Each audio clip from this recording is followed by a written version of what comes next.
Well, for those of you who don't know me, my name's Eddie McRae. I own the outfitter store here. A little bit about my background.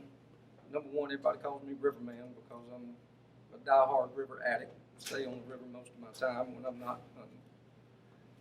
I started turkey hunting probably late compared to most in the aspect that I wasn't a kid. I was in my early 20s. But I had always been a big deer hunter. Was crazy about coyote hunting, duck hunting. Back then, we just had coyotes starting to show up, and I was, like I said, I was crazy about anything I could call. I just loved to go after. Um, in the process, probably back in the 90s, I started fooling with building calls some, learning about that. Later in life, I've always been a musician. I actually made my living building guitars for quite a few years. And what I learned through that time was, of course, turkey calls are musical instruments. Most of us never consider it that way, but they are. And I learned that a lot of aspects regarding custom instrument building apply to turkey calls. So that applied knowledge going back and forth helped me to build a little bit of a knowledge base, form some opinions that some may or may not disagree with. But anyway, I wanted to do this tonight to kind of share some of my opinions and some of the conclusions that I've come to over the years regarding some of these things. I'm going to try to be brief, but this will take a little while. I don't want to keep everybody here all night. I had a bunch that I want to cover. So as you can see, I made myself a little outline so I don't get lost and ramble. But first off, I'm just going to kind of start with my thoughts on some of the commonly accepted beliefs. Number one, that you have to be a good caller to kill turkeys. In fact, it's the absolute opposite. You got to decide, do you either want to be a caller or a killer? You can be both. You don't necessarily have to be both. Anybody hear a competition call other than the little man right here? I know you do. This kid's awesome. Any competition call, I'm calling 100% of the game. There's no question about it. In real life turkey hunting, or I should say real life turkey killing, calling's about 20% of the game. The rest of it's going to come down to your woodsmanship skills, the hunting skills you've developed over time, and more importantly, your knowledge of these birds, how much you've learned about them, how much you know about them, what you understand about their habits, their habitat, their needs. I mean, just like any other wild animal, they've got the same needs, but it's specific to them, you know, food, water, nesting, cover, roosting. Once you learn all these things, then you start developing a little bit of a knowledge base that'll help you chase them. Because I can tell you, you can be the best caller in the world, and you are not going to call a bird to a location that he wouldn't want to be otherwise. Now, that may not make a lot of sense the way I said that, but he's not going to go somewhere he's not comfortable just because he hears some great calling. So, having said that, probably, and like I said, I was a little bit later when I started, but I did take up with a few what I call old-timers that were fantastic turkey hunters. And I should say, again, fantastic turkey killers. And looking back now, I even noticed it then, but looking back now, I realize how awful they were with turkey calls. Not good callers at all, but they were just excellent woodsmen, and they understood birds, and they understood where they wanted to be, and they understood how they behaved and what they wanted to do. So they were always successful. Which brings me to the point that you can be a bad caller, bad tone, but if you have good timing, good tempo, and good cadence and sequencing, it's going to make up for any bad calling that you might have tendencies for. So if you learn those skills and develop it, then that's going to go a lot farther than just simply trying to work on your calling all the time. I will say this, if you do want to improve with your calling, the first thing I would say is stop. Stop calling, start listening. This is what most of us, all of us, have always done. We grab a turkey call, we throw it in our mouth, and we go playing with it, and we're imitating what we think a turkey should sound like. When in our mind, we really don't know. So when I say stop calling and start listening, there's a ton of knowledge, a plethora of knowledge that's available to us now. It wasn't available to us when we were kids. YouTube, Google, audio files, you name it. Just sit and listen to these birds. Listen to what they sound like. Listen to the tempo, the rhythm, the cadence. Listen to it to the point where you're literally sick of it, that it's imprinted in your brain, and then go back to calling, because then you know it well enough in your head to be able to recreate it. A good friend of mine, a musician that I used to play with, he used to always tell me regarding songs, you ain't ready to play it in public until you absolutely hate it. So when you get to the point where you absolutely hate listening to a hymn, then you're probably ready to be able to truly call and have those calls imprinted in your brain. Something I heard a long time ago that helped me, and I can't even remember where I heard it now, but regarding tempo and rhythm, and specifically cadence, he said, generally, turkeys do everything in ones, twos, and threes. And actually, it didn't make much sense to me at the time, but the more I listened, the more I realized they truly do. So if you listen to a turkey cut, it's going to be pop, or pop, pop, or pop, pop, pop. And then it'll just be a mixture and combination of all of those. So if you're having trouble with cadence, if you're having trouble with timing and rhythm and tempo, just keep that 1, 2, 3 theory in mind, because that's an easy way, and it's not necessarily 100% of the time, but it's pretty accurate. If you sit and listen to birds, you'll hear them using those 1s, 2s, and 3s mixed and matched in different combinations, even with yelps, and that'll help you develop proper cadence. And even if you don't have that perfect two-tone competition yelp, or those perfect cuts, or perfect close, or perfect purrs, it's still going to sound realistic, and you're still going to kill birds, as long as you have good woodsmanship skills. Second, and this is probably most important, you got to start building your mental database. We were talking about this earlier.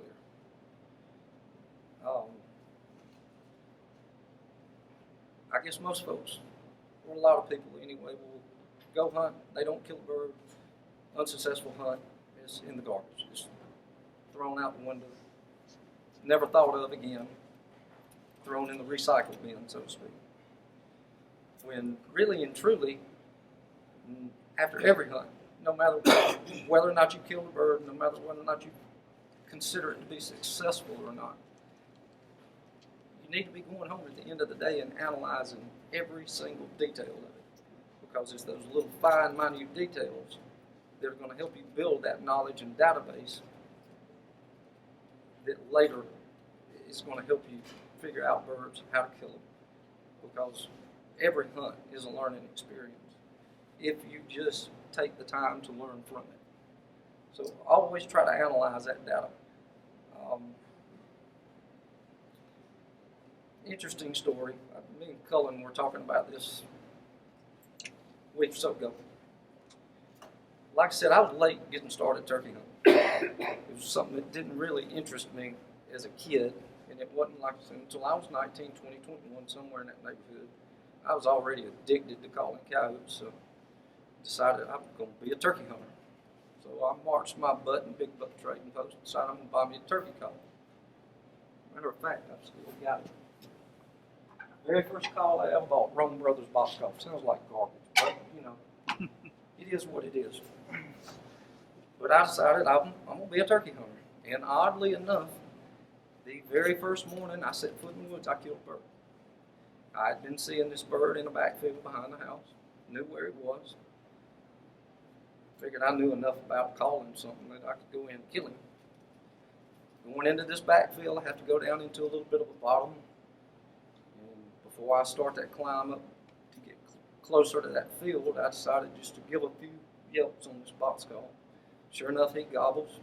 I plop down, go to rattling off some calls. 15 minutes later, he's in front of me and he died.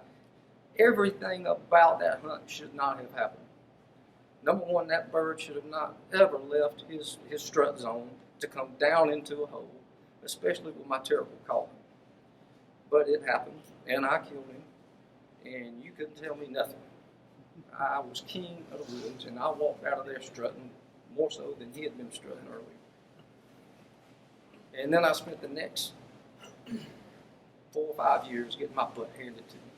I really thought I knew what was going on and realized real quick I didn't. But it was over that time that I started learning to sit down and overanalyze, which I'm OCD anyway. Anybody knows me tell you that. I'm very detail oriented. So I always tried to think about every last detail and figure out what went wrong, why it went wrong, why that bird did what he did. And then I just stored it. And pretty soon my success rate turned around. And it taught me a lot about learning bird behavior. Now, having said that, that bird I killed that morning was a nice bird, 10 and a half, 10 and 3/4 inch beard, 3/4 inch spurs. Fan's still hanging on my wall in my living room to this day. After a few years, I actually started thinking back and looking back and realized and understood why he was an exception to the rule and why I killed that bird. It was simple enough. He was not the dominant bird. The dominant two birds, actually, that were there had taken all the hens from him, and they left him there by his lonesome.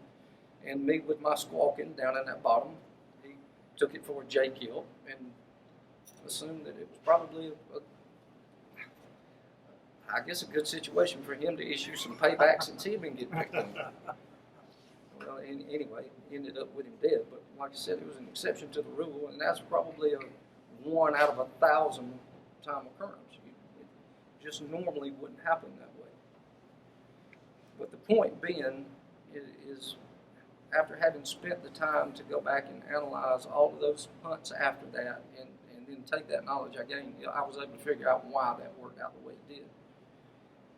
So if you will take time to truly think about it, it's going to help you in the long run. And every hunt will always be a success, no matter whether you kill a bird or not. So, a few things, myths, wives' tales that I disagree with. I'm opinionated. Forgive me. Number one, I hear a lot of people come to the store and they'll pick up calls, and I started realizing that they judge calls by volume, and I couldn't consider that to be any more incorrect. I've never worried about how loud a call, any call, whether it be a box, a pot, mouth calls, whatever, because to me that's not what matters. What matters is whether or not it sounds realistic. And as far as I'm concerned, and it gets worse as I get older, I don't want anything that reaches out farther than I can hear. And there's a very logical reason for that. If that call can reach further than I can hear, that means a bird can gobble that I won't be able to hear. And when I go to move on, I'm liable to walk straight into him. So I'd much rather have a call that's quieter, especially if it means that it's more realistic. And we all know, if we've ever been to a single concert, the louder it gets, the more distorted it gets, the more unrealistic it sounds. So don't judge a call by its volume, is the point being made here. Second, and this is the one that kills me, because I was always told this when I was young, and I know everybody in this room has been told this. Don't overcall. Don't overcall. You'll spook that bird off. You'll spook him off. I heard it so much to the point where, hell, most of the time I was terrified to call that bird. I'd yelp 3 times and sit for 2 hours. And I finally realized that was the dumbest thing in the world, because, and I carried this a little far when I worked over in Franklin for several years, and while I was over there, there were turkey farms and chicken farms. I used to go to the turkey farms and listen to them, just because when I was young, you didn't have audio files, you didn't have YouTube. That was the only way you could hear turkeys regularly. The one thing I realized about a turkey more so than anything else is they never shut up.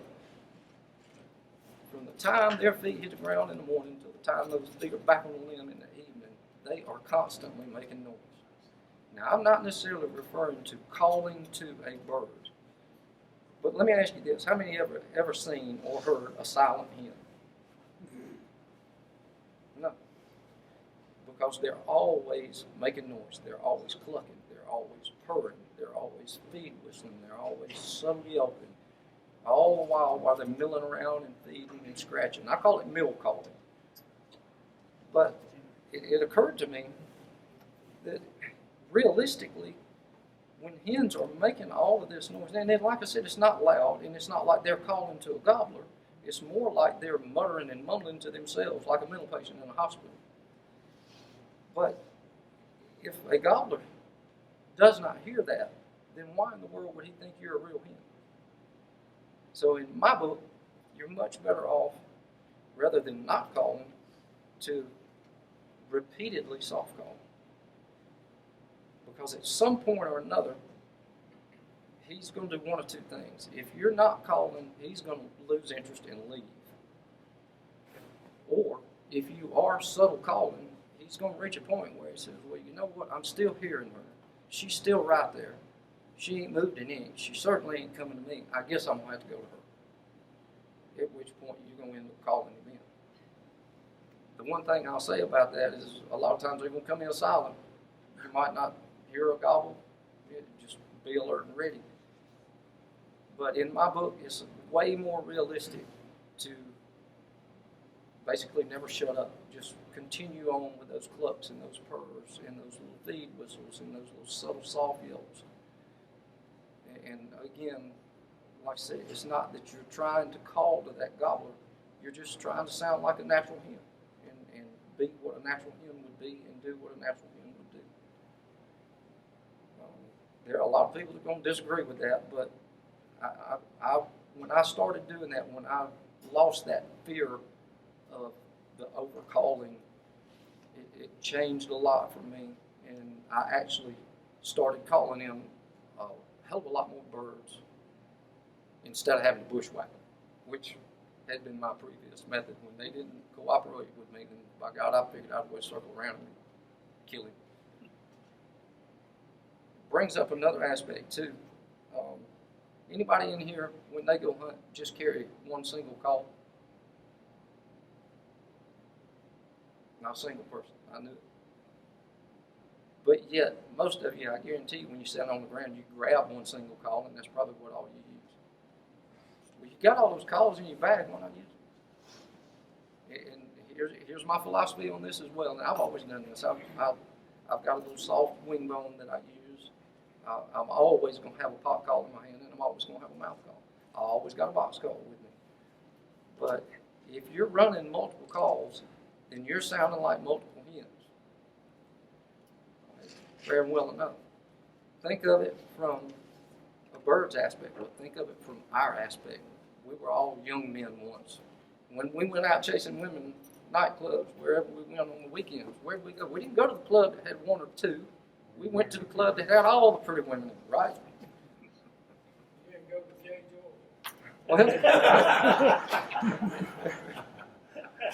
Well, I was from Manchester. But no, I mean, you know, the point is, and the way I look at it, if a bird's sitting on the limb and he hears one or two birds back here, or he thinks you're 5 birds here, well, I mean, he's weighing the odds. Why wouldn't he want to go where he hears more birds? That just seems more realistic and more probable to me. And if you've got multiple calls and you can run them in good sequence, in good cadence, then why not use it? Because it's just another weapon to your advantage. Like I said, there are tons of people that disagree with that really and truly believe in that sit down, give 3 yelps, and don't ever say another word. But I'm not that person. I want that bird to believe that I'm truly 2, 3, 4, 5 birds. And I want to entice him to come to me rather than going to the 1 or 2 hens that he's got on the other side of it.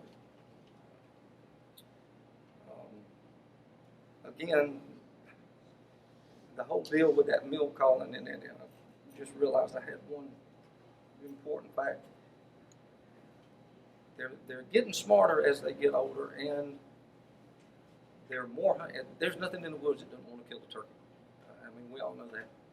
So you can't be surprised. You got to be alert. You got to be watching it at all times, and you can't be surprised if you don't hear him gobble because of course you're preoccupied making these calls. But I've started to realize, or at least I think, that birds are getting quieter and quieter as the years pass because predators are getting more and more. Their populations are growing. And these older, mature birds realize real quick the more they make noise, loud noise anyway, then the more likely they are to be located by a predator. Anyway, having said that, before I get started with some of these calls, any questions? Anybody want to add anything? All right, first, I'm going to just start off a little bit with locator calls. It's simple and easy enough. I'm sure everybody here probably uses the two primaries, owls, crows, right? I'm not going to say much about that other than if you use an owl and you are not a good owl hooter with your mouth, you will be hard pressed to find a good owl call that's not a $500, $600, $700 custom call. These guys that you see on NWTF that just are awesome, none of us ever really realizes they're all holding custom calls that are ridiculously priced and well worth it. Don't get me wrong, because they're not easy to build. That's a $15 owl hooter that I keep in the store. Don't expect a whole lot out of it.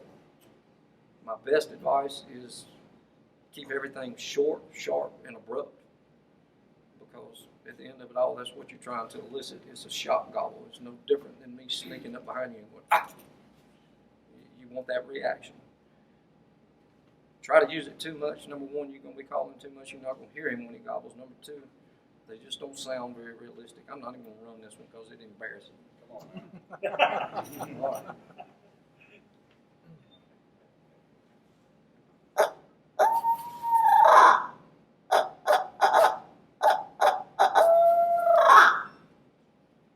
Not very good, not very loud. Now, crow call, that's my favorite, by far. That's actually a custom that I make. I love these, and the reason I love them so much is you can use it any time. It'll locate first thing in the morning through late in the afternoon. But it's loud and it's sharp and abrupt, and it will shock a bird to gobble. So just one. And that's it. Listen. If you have to do more, after you listen for a minute, then throw it out there. So, lastly, and this was the reason I even brought up locator calls, I'm seeing all of this hype here lately about people using coyote howls for locators. Anybody do that? You tried that yet? Does it make sense to you? I mean, common sense and logic, to me, just dictates that a bird is going to want to get away from a coyote. And especially in the morning, I don't think that I would use it. But I'm seeing a lot of guys, and when I say I'm seeing a lot of guys, I'm talking about, these hunting and fishing shows, the hunting shows, the turkey shows. They're using them a lot in the mornings, but a lot in the evenings to locate roosting birds. I'm on the fence about that. I see a lot of trail cam footage that gets posted of it showing turkeys literally running coyotes out of fields, or showing them mingling and feeding together. So, there's a lot that doesn't compute in my brain when it comes to that, and I still haven't quite figured out some of that. But in my mind, it seems to me, even if you were using a howler on the roost, that you're putting that bird on alert. You're at least making him a little bit wary. And he's probably still going to be a little nervous come first light in the morning. Also, and I can only imagine if you try to use it in the morning, and the way my mind works, I picture that bird flying the opposite direction. So I don't necessarily think I would use it in the morning at all. But if you do believe in using a howler, understand one thing. Now, the commonly accepted time frame is January through March. It's coyote breeding season. Now, we all know our wildlife doesn't adhere to any specific schedule around here. I mean, our deer prove that to us every year. So truly, realistically, coyotes will be breeding through April and May. That's right through turkey season. And that's the time in their life when they are most susceptible to dog calls, to howling, to barks, to yips. They respond better during their breeding season than they will any other time of year to that. So you're potentially calling in predators during a turkey hunt, which certainly doesn't make any sense to me, but something to keep in mind. Just a quick story here. I started fooling with building mouth call howlers. This is actually one of them here now. I don't know, 3-4 years ago, something like that. And of course, I probably drove Cedar crazy the way I walk around the house howling on these things. Weeks leading up to turkey season every year, I always, my routine is I get up early in the morning, I make myself a cup of coffee, I'll go sit out on my front porch swing and I listen for birds. And this morning was no different. Deidre had actually stayed with her daughter and was taking care of her grandbaby, so I had the house to myself that morning, didn't have to worry about waking anybody up. So I get up before daylight, go open my kitchen porch door slightly to let some fresh air in, and while my coffee is making, I had a howler sitting on the island in the kitchen, and I just went to wailing away on it. No rhyme or reason, not really trying to sound like a coyote, just trying to learn the tones and fiddle with the reed combination. And basically, I'm just making racket. Anyway, my coffee gets ready. I close the kitchen porch door, I grab my coffee, and I go to walk out onto the front porch to sit in my swing, and I look up, and right in my side hayfield, not just above my shop, there he sits. And he's doing the dance. I don't know if y'all have seen them when they get like that, but when they get super excited over breeding, they'll do a little spin twirl, and actually they'll get back on their hind legs, and where they're looking, trying to spot that female that they just heard. Well, long story short, I reached back in the front doors where I keep my coyote gun, and I leaned on the rail of the porch and rode him. Now, I don't know if he was just that hot, or if my calling was just that good, or if it's a combination of both, but he bought himself a toe tag that morning. He was coming for your coffee. They smelled coffee. Well, anyway, that's the story of the coyote that I called up and killed from the kitchen. Point being, it was this time of year, and that dog was hot, and the only reason that he responded the way he did was because it was this time of year, and he was in full rut, obviously. So if you decide to use a coyote call as a locator, just know to expect something like that. I don't necessarily know that I'd recommend it, but like I said, there's a lot of guys are doing it now.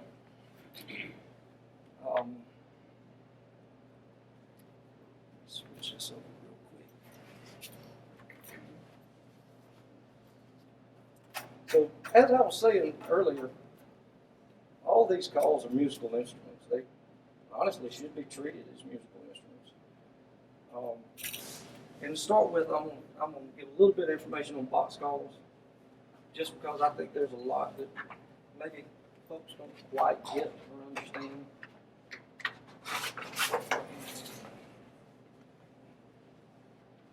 So this ain't the best drawing in the world, but when it comes to care and maintenance of a box call, there's really not a whole lot to do other than keeping it clean and keeping clean fresh chalk on it. But I've seen several come in the store with boxes that they had, it just didn't sound good, and they couldn't figure out why they wouldn't tune them. Well, they had sanded these edges, and I don't know if you can see in this drawing right here, but the way these sides come up at their angle, they do that for a specific reason. It creates these leading edges right here, and as you see, the paddle rides on that leading edge and that leading edge right there. That's where you get your sound. When you roll that edge over, you're going to lose that rollover. You're going to lose that yelp tone, that high to low, and it's going to basically ruin the call, because in order to restore it, well, then you take a chance on ruining that arc or radius, which is also crucial to that call. So if you ever have a call that you actually want to service and try to get a little better tone out of, and you feel like these leading edges are missing or over time have rolled, for God's sake, don't make it worse. Only sand on this inside edge here and here, and it will do this effect, if you can see that in that drawing right there. It will actually help create that little bit of a sharper leading edge. Other than that, generally keep it clean. Like I said, maybe once or twice a year, take Scotch-Brite, clean the paddle, put clean chalk back on it. Tuning one, there is no set manner for tuning a box call. It's to your ear. Everybody's got their own hen in their head that they hear. The one thing I will say is that adjustment screw on that paddle, make a mark and basically take note of every adjustment that you make so that you can return back to zero if you need to. Generally, as you turn it up, as you turn that screw clockwise and tighten the paddle down, you're moving the response of that call towards the front, and it's going to take away that high to low rollover. And vice versa, if you back it off, then you're going to pick up more high to low rollover. But if you go too far, you'll get very extremely raspy. I don't know if that made any sense, but if you experiment with it, I would say a quarter turn at a time and see which direction your adjustments are taking it as far as your ear is concerned, and get it to a point where it sounds good to you, because that's all it is. There's no tuning machine that you can tune a perfect box call to. Everyone is individual and specific, and it just has to be tuned to what you want to hear. The main thing I wanted to illustrate was the fact that mark that screw that's on the top of that paddle right there, and then only make quarter-inch increment adjustments or quarter turn increment adjustments, and let that kind of be your guideline when you're trying to get the tone that you want. That's actually one of my standard length custom laminate boxes. It's just nothing special. That's actually a combination though of maple, black walnut, and cherry. That's a solid cherry.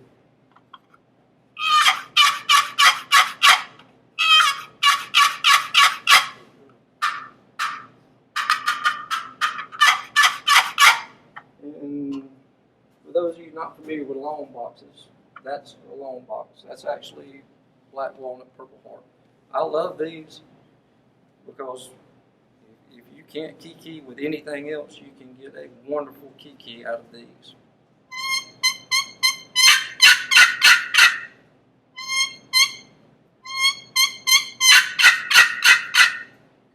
That's something to own if you don't already have one. That's just a tone that can't be beat in my book. One thing I will say, all calls, again, they're musical instruments. If you learn not only how to run them, but how to mute them, you give yourself a little more effective usability out of it. So obviously, if you're holding a box call in your hand and you got a bird at 30 yards, you don't want to blast him away, and boxes are loud. So there are ways to mute that box. And it's as simple as putting your fingers on the sides, because all you're doing is you're basically eliminating, or at least deterring, the amount of resonance that can travel through those sides. So where that box is live, if I just touch these sides and put a little pressure on them, you can take a lot of the volume off of it. Now, the reason I mention that is it doesn't matter if it's a box pot, whatever specific call you may be using. That's one of the things that you truly want to learn. Learn how to mute it, learn how to quiet it. A lot of times it's harder to call quiet than it is to just blast away and call loud.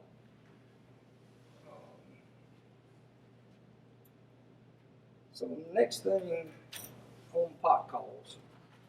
This is one of my pet peeves, and I see it a lot of times. When folks bring their friction calls in, and it'll be sanded in all kind of crazy directions. Everybody see that illustration right there? I know y'all guys can't. I'll try to verbally illustrate. With a pot call, never, ever sand but one single direction. What you're doing when you're sanding that call is you're creating a grain to cross against, to call across. So if you're sanding in all kinds of directions and you got grain running in all kinds of directions, you don't have a specific grain to call across, to run that striker across. I don't know if y'all can see that, but you see how that's just dead straight. The very first thing you should do before you ever even think about hitting it with any abrasive surface is figure out what's comfortable, where you want to call. So for me, as you can see with that call, that's one of my coppers. I call off the right side. The reason is I hold my calls like this, and I rest my hand on my little fingers, and it's just comfortable for me to call there, and it keeps the pad of my hand mostly away from the surface of the call.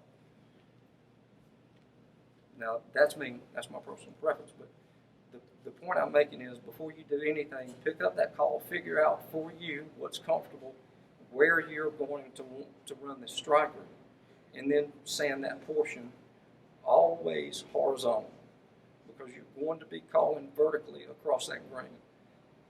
Pulling across that grain is what allows you to get those sharp clucks, those sharp cuts, those purrs, that skipping, jumping that creates the purrs. And then actually running an oval is what helps you get that high to low rollover on that grain. But you never want to sand in multiple directions. You always want to be wherever you decided to call, just keep it straight and across. Now, as far as pot calls are concerned, I can show you on here, I'll show you on this.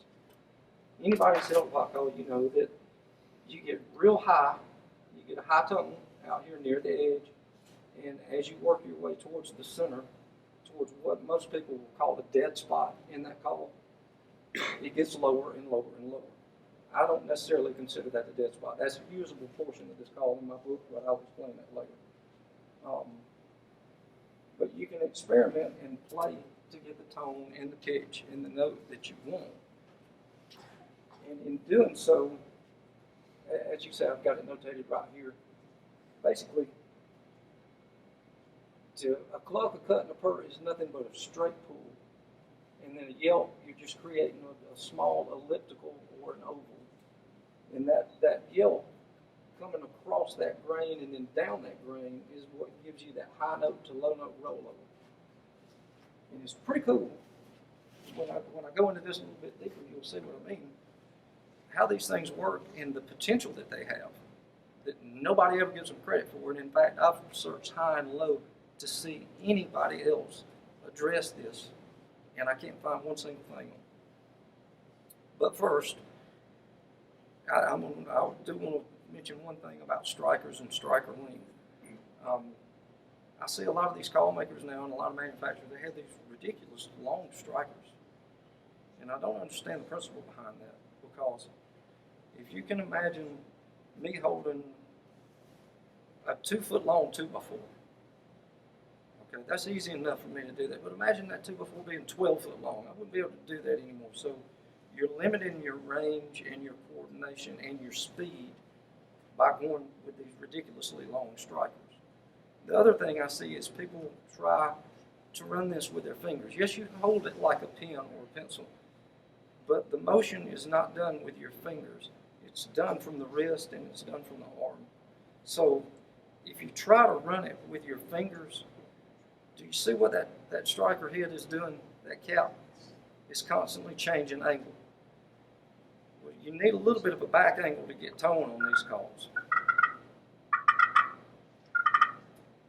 And if you're constantly doing this, then you're going to lose tone because you're constantly changing that angle.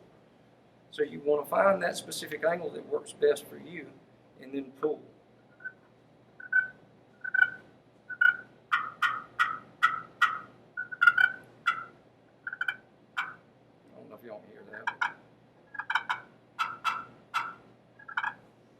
doing is just pulling.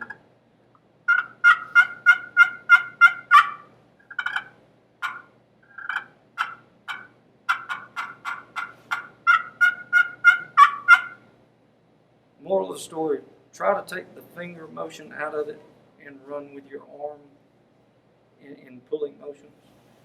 And it's going to help you a lot, especially when you want sharp cut, sharp plucks, and especially with a perk. Now, here's the interesting thing. And like I said, this is the part that nobody ever gives any credit for. Nobody ever even thinks about it, really. So that little oval right there, that's the motion that I would make if I was creating a yoke. And that's kind of in the mid-range area right there. And I don't know if you can really tell by that, but there's a portion of it, just, and that maybe illustrates it a little bit better, where you're going with the grain, and then you come across the grain, and then everything returning is silent. You never want to take your striker off of that surface. But that's how you're getting that high to low. Okay. Now, one, you can change the length of that elliptical shape or that oval to get an even longer low portion or an even longer high portion. But you can also change the angle. So right here, if I call it like that, I'm getting a lot more high and a quick low roll over. Whereas if I just change that angle of that oval, I'm getting less high and a lot more low on the bottom end. So the point to be made here is, do you see the potential in all the tone capabilities that you have out of that one single call? And nobody's ever thought about that. So you could basically probably hit every note in the chromatic scale from here to here simply by doing nothing but moving in or out from the center and changing the angle of that oval. I just thought that was pretty cool when I did. It was kind of like an epiphany when I realized that a couple of years ago. Like, oh, dang.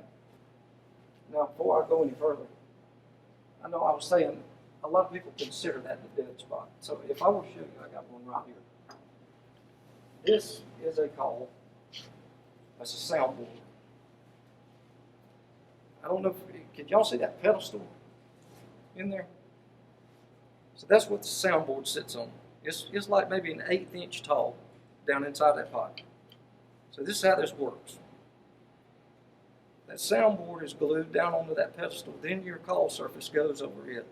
As you create vibrations on that call surface, whether it be copper or whatever, those vibrations, those sound waves, bounce to that soundboard, and then that soundboard helps resonate that sound out of the sound ports in the bottom. This pot itself, and a lot of people will probably get hate comments over this, but this is the truth. That is nothing but a glorified speaker box. And honestly, the only thing that matters about this is whether or not it is built solid as a tank. Because anybody growing up that had speaker boxes in the car, I mean, if you had a loose speaker box or one that was built out of junky wood, it sounded rattly and nasty. It's the same principle with these. Wood type, honestly, does not matter. Hell, you can build one of these out of plywood.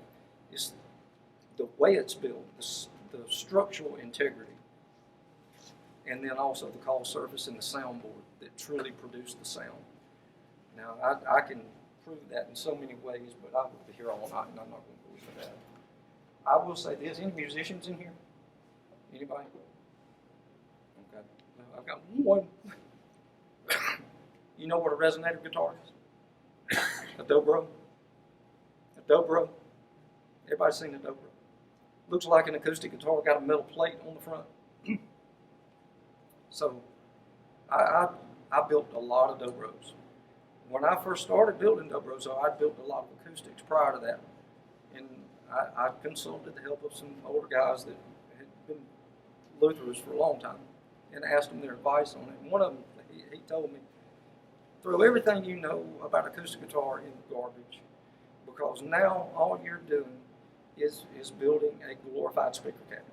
That's all you're doing, because A resonator guitar is nothing but the guitar body, and then it has a round sound support inside it with an aluminum cone that's inside that body. It looks like a speaker cone.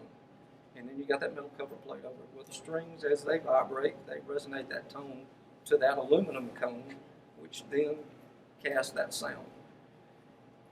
I've got last count, I've got 26, I think, guitars in my house. I've got 5 resonators. One is an original dobro built back in the 30s or 40s. 4 are dobros that I built, or resonators, I should say. Dobro is a name brand. And they range, varying from all kinds of woods. My first, I wasn't real happy with it. It wasn't very successful. It was okay. So my second, I decided just to kind of do a practice, and I certainly wasn't going to screw up with any, significant woods. And my second actually turned out to sound better than any others that I've got. And it sounds better than anybody else's resonator that I've ever played or heard. Now here's the funny part. You know what it's built out of? I built it out of plywood and luan. The entire body. You know what luan is? That's what interior doors are made of. Cheap interior doors you punch a hole through. 8-inch luan. I built that entire guitar, body anyway, out of nothing but plywood and luan.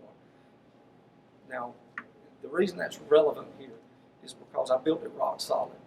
And in building it rock solid, it allowed that cone to truly resonate without any residual vibration or dampening. And it's the same with these.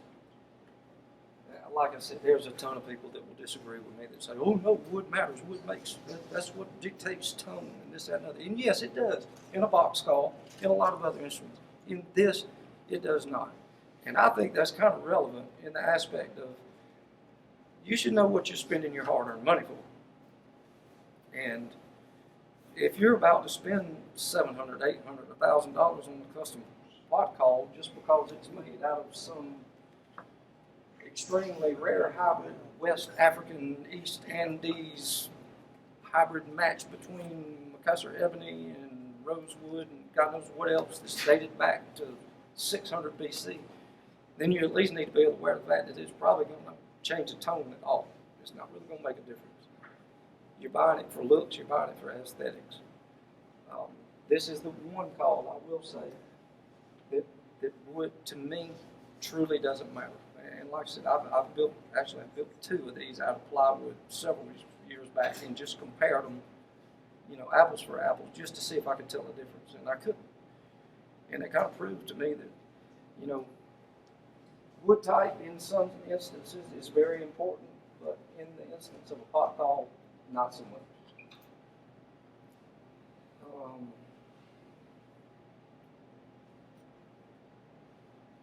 Prepping these surfaces, I was talking about this earlier, on creating that grain is going to depend on what your surface is, what your friction surface is, as to the method of preparation. And this is important because if you take something too abrasive to a slate, it's not going to last very long. Slate is very soft. And 2 or 3 years down the road, if you oversand it, you'll literally have a dip or a low spot, or even sand a hole straight through it. So there are specific methods, or I guess better methods for different surfaces. On a slate, I would say at most once a year, you might want to use something like 120 to 150 grit, very lightly, and then go over it with a piece of Scotch-Brite. Everybody knows what Scotch-Brite is. And then from there on out, basically just kind of keep it conditioned throughout the rest of the season with Scotch-Brite. It's not something that you want to hit regularly with something that's highly abrasive. The same goes for copper, like that, and aluminum. Basically, any of your metal surfaces, you wouldn't think it, but they're as soft as slate is. So you want to be very careful about putting any harsh abrasive on them. Now, the ones that get tough to prep are your crystals, your glass, and your ceramic. And those are the ones that you can either spend all day long with a piece of sandpaper trying your best to scratch through and break through that surface. The better means, though, is just to use a stone, and that's what that is right there. Crystal is super hard, glass is super hard, as you know. Ceramic, a lot of people don't realize, is hard as it can be as well. And about the only way you're going to get any sound out of ceramic at all is to surface it with a grinding stone.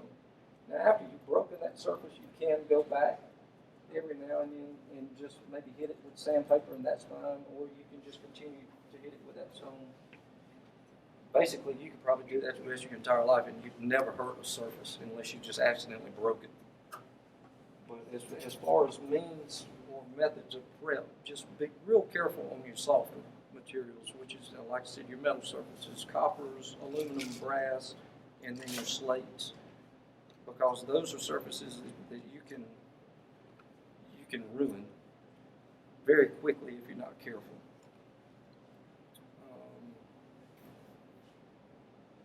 Anybody got any questions about that before we move on? I got a question. It seems like over the years, the old days it used to be you had a slate column and a slate over glass. Right. And everything, is it me, or does it seem like the calls are getting higher pitch, like we were talking about before? Even the box calls we go in with, just about everyone uses purple heart now, which to me, my ear sounds a lot higher than like. Well, the harder and more dense the wood, the higher the pitch is going to create, like, for instance, in a box call. Now, in a pot call, it's going to be the hardness and density of the surface and the soundboard to an extent. Now, there are a lot of people that deal with glass soundboards. I don't like it. To me, number one, it creates a heavy call that's not comfortable to hear. And also, that for some reason or another, it seems to me that it's so heavy that it doesn't resonate well, and it almost sounds muted, but yet at the same time, it'll make the surface sound real harsh, which is going to give that high pitch and that deafening almost of a ring to it. That answer your question? Well, I was more curious because I thought it was just me that calls are getting higher pitch, but I've heard other people. Well, no, I mean, it's because surfaces are evolving too. I mean, more and more surfaces. Is that actually better for in your? That higher pitch. Sound more like a turkey in your head? No, I prefer that copper.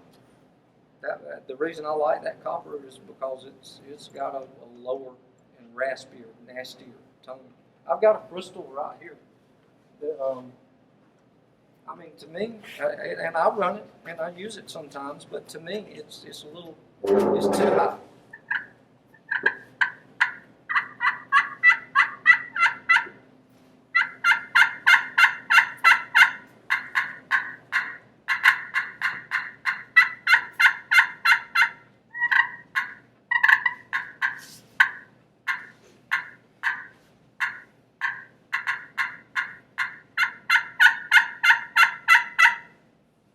To me, that's just, to my ear, that's too clean and too high. Too high of a tone, too high of a pitch. I'd much rather hear a little bit of dirty raspiness, which is what I'll get out of this.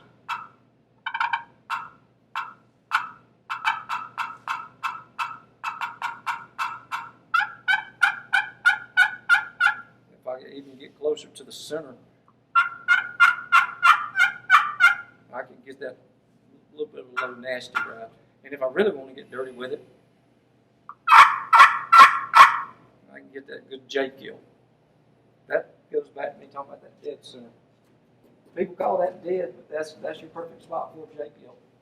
You get those two little high notes and come off of it. Sometimes that's all it'll take to trigger a bird. But no, I prefer, probably to me, I don't want anything super low and super raspy. I want something maybe middle of the road, mid-range. The crystal's a little too clean for my ear. I still use them sometimes just to sound like another bird. But it's just personal preference, I think, more than anything, because at the end of the day, turkeys just like we are. They all have individual voices. No two are going to be alike. Anything else? So, answer your question. If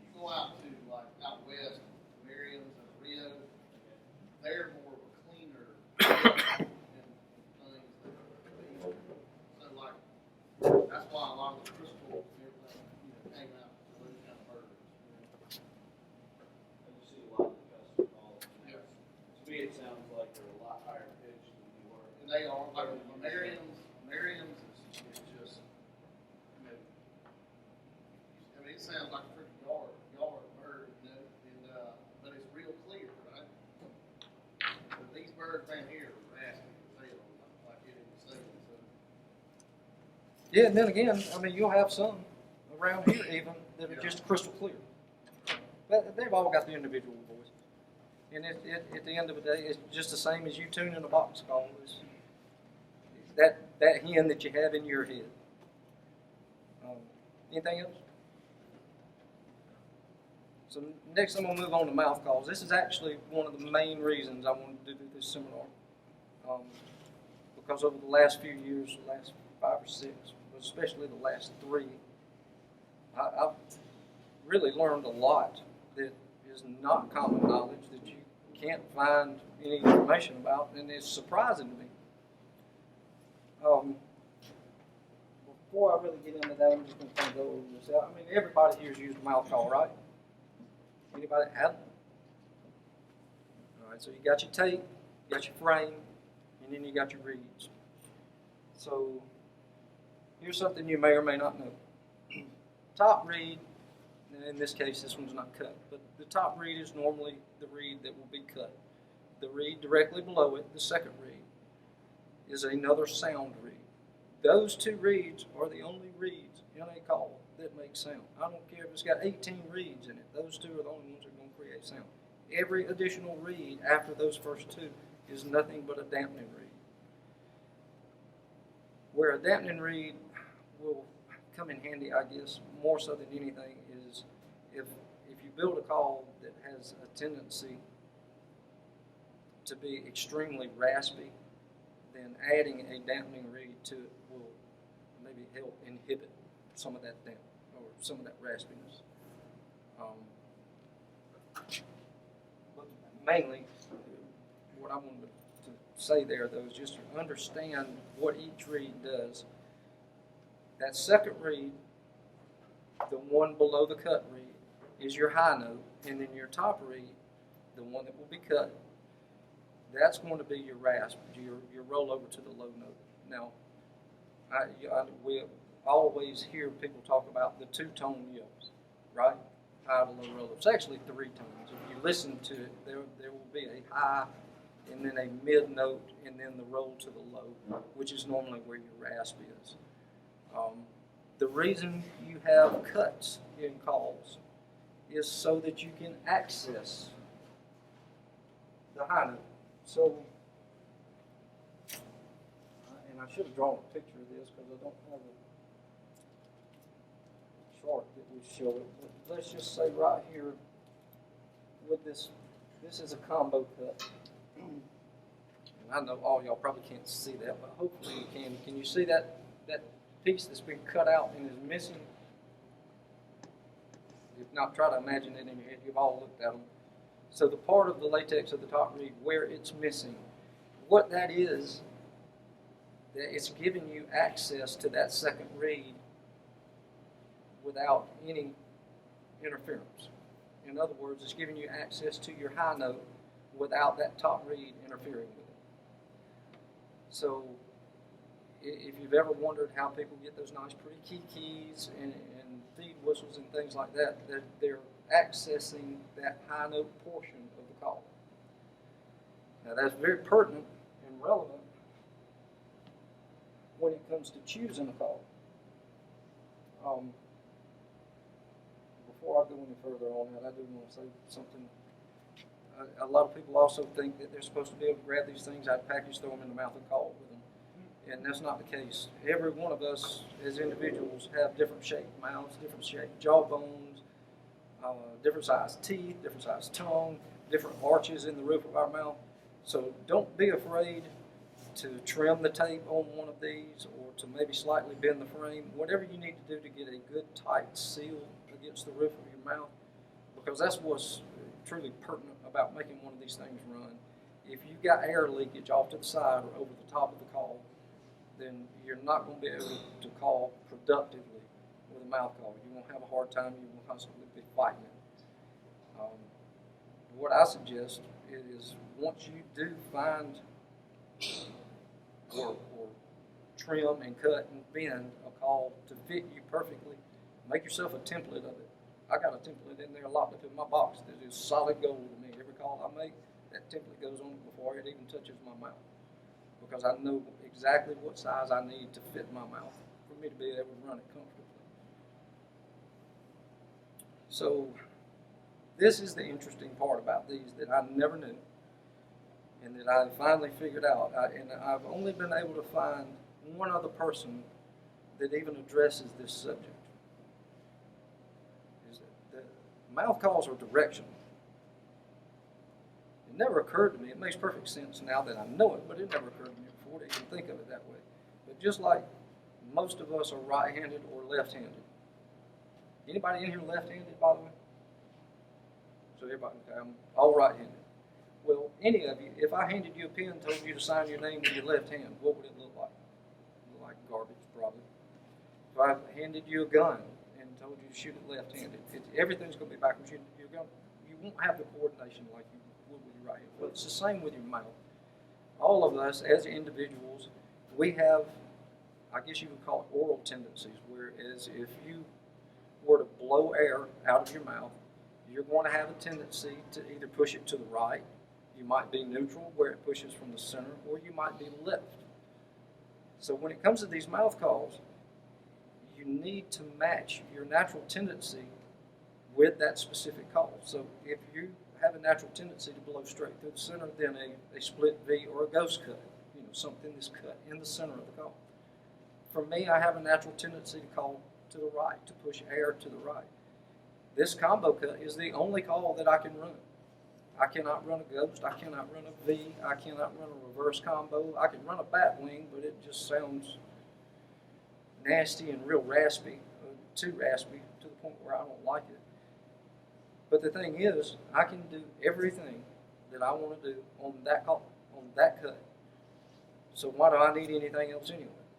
I see so many people that think they got to have one of every cut made, when in all essence, and in all reality, there's probably only one out of every cut made that they can run. And the rest are just wasted money.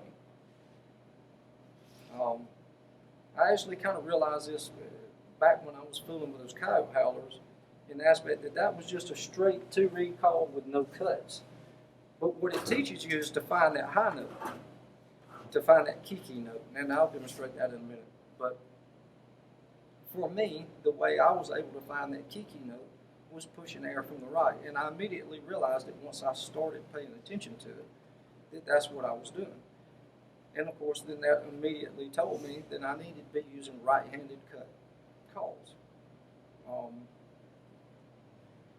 So a good way to figure that out, if you're a person that is not happy with the way you're running a mouth call, or if you're a person that you've never been able to hit that true high whistle note or make a true kiki or a feed whistle, then go back to the drawing board. Start from scratch. Just quit with regular mouth calls and try a howler. And actually, I'm calling that a trainer as well now, because like I said, it's just a straight two-reed uncut call. But it will teach you to find that high note. In the process, you'll learn how to find a lot of other notes in between. And at the end of it all, once you've mastered it and you've figured it out and you know what calls you need to be buying as far as the cuts are concerned, then you've still got a cow howler in the process. Does everybody know what I'm talking about when I say make those feed whistles and kiki notes, learn how to hit that high note? Because let me tell you, about 2 years ago, 3 years ago, I was absolutely disgusted with my mouth calling. I couldn't stand it. I had never learned how to hit that high note. I had never learned how to kiki. I couldn't really do anything that sounded good.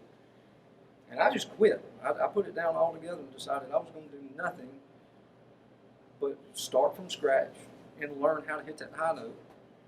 And it was aggravating. I walked around for about a week with one of these in my mouth, not trying to sound like a hen, not trying to call, just literally trying to learn how to whistle on it.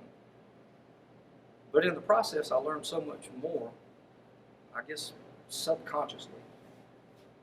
But then maybe after a week or so, like it just happened overnight, I woke up one morning and could just run it.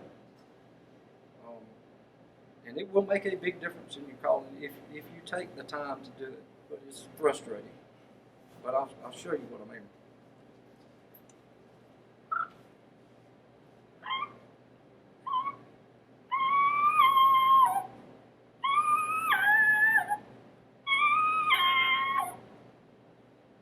that's that three-tone, that rollover that I'm talking about. Now you speed that up, and that's where you get your yelp.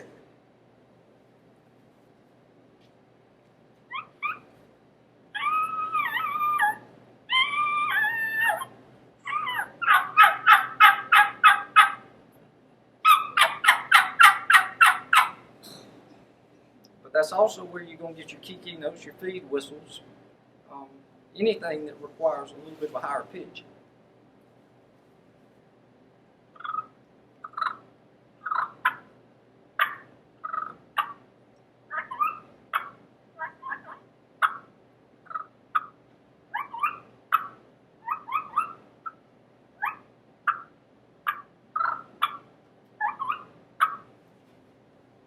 And, well, kiki.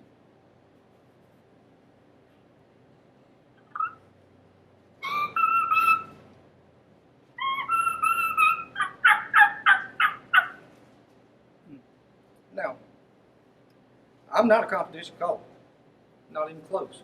But that's good enough to kill a bird. And it took the hell out of me that I was able to finally get that because I'd never been able to do it before.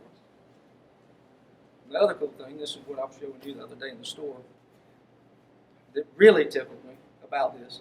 And this is, like I said, that's just a regular combo cut turkey call. Is that in the process of learning how to hit that high note and learning how to call turkeys otherwise with it, I realized I could do a hell of a lot more with it. There's endless possibilities. So all of a sudden, instead of a turkey call, I've got a distress call.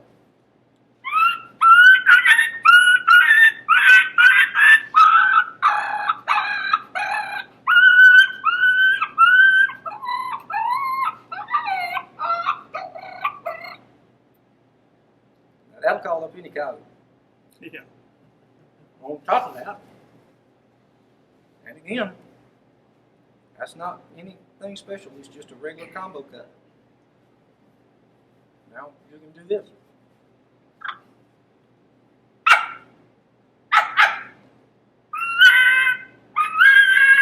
Yep. I knew I'd screw that up.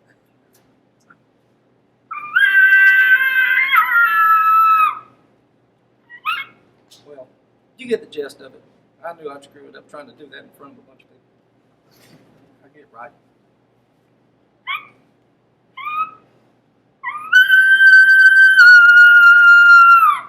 There it is. So out of a turkey call, and hell, if I knew what an elk sounded like giggling, I could probably do it on that. But I don't. But the point is, if you want to actually be better with a mouth call, and you can't already hit that high note, that's where to start. Because after that, everything else will come super easy. And I just showed you, or I tried to slow it down as best I could about how to roll over from that high to that mid to that low to get the yelp, and then it's just a matter of speeding it up. But the interesting part, more so than anything, and it was the part that really made me want to do this tonight, and the part that I've only ever seen one other person address this issue, is the fact that they are directional, I guess. That's the only way to word it that I know of, right-handed, left-handed, center, neutral. And a lot of people just don't realize what call and what cut they need to be using for themselves. So if you're having trouble running a mouth call, then you might want to stop and think, well, where is the cut versus where I'm actually pushing air?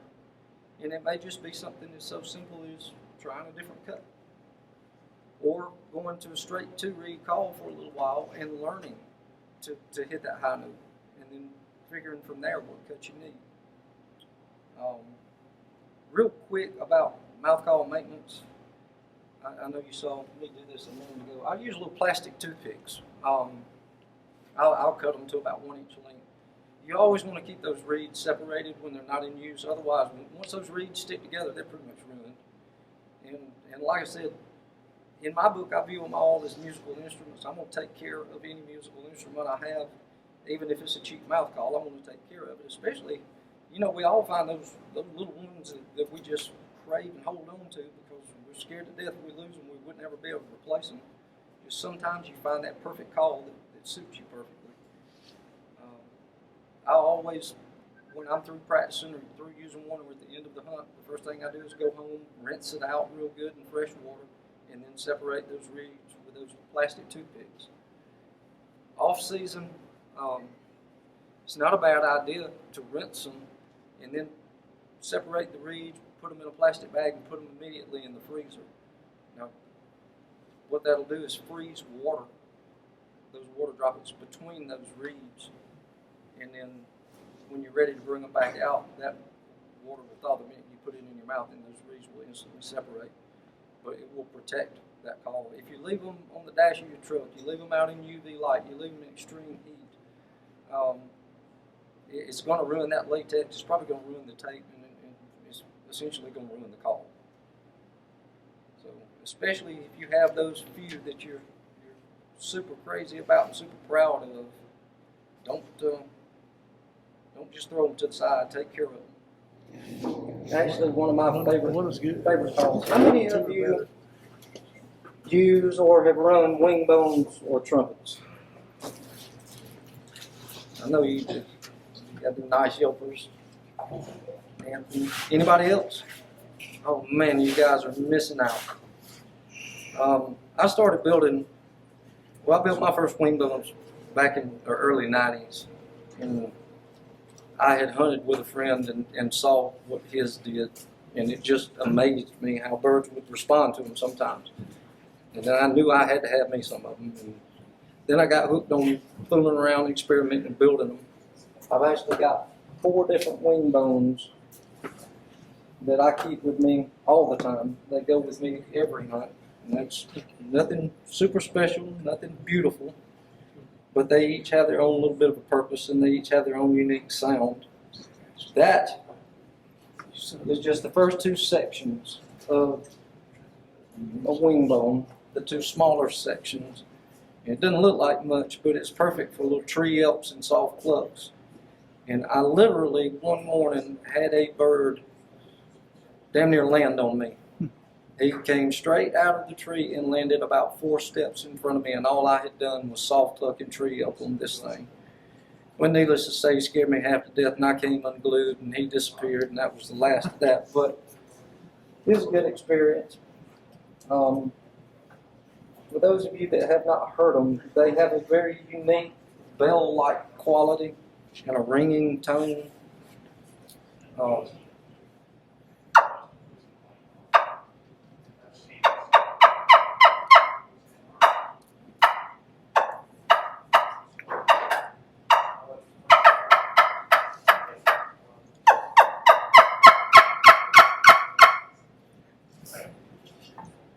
To me, it does not sound like a hen, but for whatever reason, it drives gobbles crazy. If you've never fooled with them and you've never tried them out, a wing bone or a yelper or a true trumpet is something you will have a lot of fun experimenting with, and you'll be amazed at the results.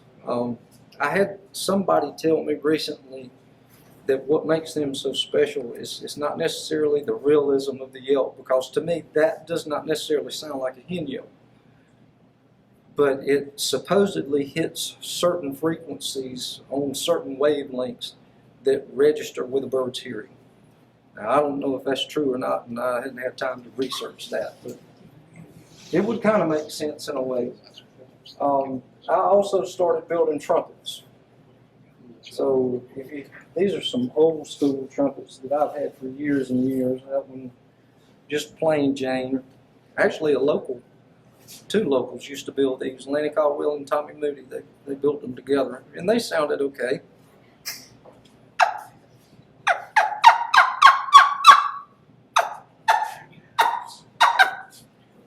But I never was really crazy about a trumpet, compared to a wing bone anyway, until I started fooling with them. And actually these are some of the customs that I've started making now. And it's actually, I was telling Ronnie earlier, it's kind of a wing bone inside a trumpet. It's a 3-stepped baffled system, so it's kind of like the small, the medium, and the large. A scaled down wing bone and then put inside the trumpet. But it's got 3 step-down baffles. And to me, these things they're so fun to play with. And they really can make one hell of a difference when a bird won't respond to anything else. It's amazing how sometimes they'll just jump all over these.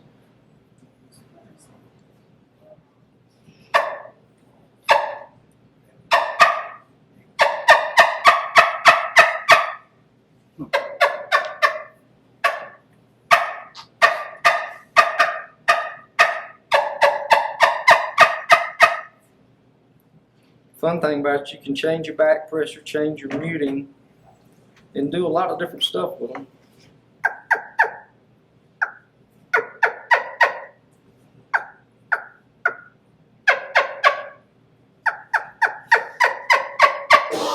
Soft tree yelps, clucks, all the way up to using it for a loud locator call.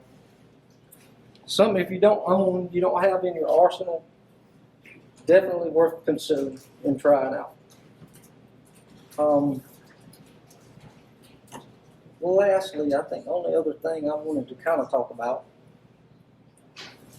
and I'm just going to touch on this briefly. Does anybody in here trap? Nobody? Anybody trapping now? As a kid, I grew up trapping. I love it. I was as hooked on trapping when I was young as I was coyote hunting once I hit my late teens and early 20s. And of course, we all know our fur industry died. Well, no, let me rephrase. Our fur industry was murdered in the late 80s, early 90s. I think now we are seeing the impact in regards to our bird populations now, what they were back then. And yeah, maybe it's taken 15, 20, 30 years, ever how long it's been. Well, that's been, what, 35 years? 30 years, something like that. But what they did basically, in a nutshell, is the PETA heads, all the animal rights activists, and I know we all remember when they run around spray painting fur coats and the whole 9 yards. They annihilated the fur industry. And when they did it,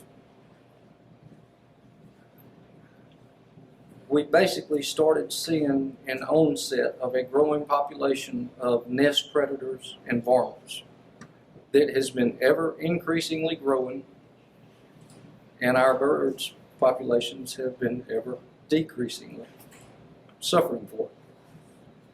So I was kind of curious as to, just from my own personal knowledge, how many of us actually trap in here now. I actually just went and bought 24 more of the Duke dog-proof coon traps. And it's my intent over the next 2 to 3 months to wage war on my coon population at my farm, because I've got way too many of them. And I can only imagine that has to have a distinctive impact on our bird population. I live on a farm where, as a kid, on up through my 30s, 40s even, I was covered up with turkeys, and now I have none. I don't have a single bird to hunt this year. I didn't last year. I didn't the year before last. Not one single bird. But yet, any given time I open my phone and look at one of my trail cameras, I'm going to have a dozen coons or more in front of that camera on that feed site, which tells me that it at least has to have a large percentage to do with it. Now, I know habitat, food quality, all of this has negative impacts on our turkey populations, but I still have to think that the beginning of it, when we truly started seeing the decline, was at the end of the fur industry. And the sad thing about it is, I mean, back then that was a nice extra money for me. And nowadays, whereas back then a coon would bring $25, this was in the 80s. You can't hardly give a coon away now. Nobody will buy them. So you're basically just trapping them to get rid of them, which is, I kind of hate the thought of that, but at the same time, it needs to be done. So anyway, I was just curious more than anything. And thought maybe might not be a bad thing to suggest. If you have a little bit of extra time and you want to have a little bit of fun, set out a trap line. Try to kill them. Try to catch as many as you can, because make no mistakes, raccoons, possums, skunks are terrible nest predators. Hawks, owls, birds of prey. I mean, our hands are tied with those. Technically. Somebody told me they make good fly tying material. I wouldn't know who that was. Yeah, I mean, they're all. And the odd thing about it is people think coyotes are a threat to the turkey population. Now, honestly, I don't believe they are. They might be a threat to young poults, but as far as being a major threat, I don't honestly think a coyote has a chance of catching a full-grown bird unless it's just pure luck. I would see a bobcat being more of a threat to a full-grown turkey than anything. And then as far as poults and young chicks are concerned, I think probably their number one predators would have to be birds of prey. I would think hawks and owls would be worse on them than anything, because they're the ones that can swoop down out of nowhere and pick them off without them ever even realizing the predator was around. And a hen can't easily spot them like she would be able to spot a fox or a bobcat or a coyote or anything else. But the raccoons, the skunks, the possums, they're the ones that are destroying the nests. And I think nest predators now are more of a turkey's enemy and more our enemy than anything. Anyway, that sums it up about everything I wanted to say tonight. Anybody got any questions? Anything to add? Got a comment. You're talking about using Scotch Brite. Everybody ought to try at least once scratching a slate, scratching metal, and not using Scotch Brite, because you get that extra grip, slows your tempo. Makes Are you talking about with sandpaper? Yeah. Oh, yeah. A little deeper, raspier. Well, that's why I was saying, when you prep a slate initially, I always do it with 120 to 150, and then I basically do nothing but just clean the residue with that Scotch Brite. I'm not really prepping that surface with that Scotch Brite. Yeah, I'm talking about just leaving the grit in. Oh, well, yeah. Just let it get jumpy. Yeah, exactly. Yeah. And that's going to actually create, that grit underneath will create that rasp. It does. The only other thing, the downside to that is if you're using wood striker, you'll get that buildup on the bottom of it. You just have to keep the bottom of the striker clean, the tip. Anything else?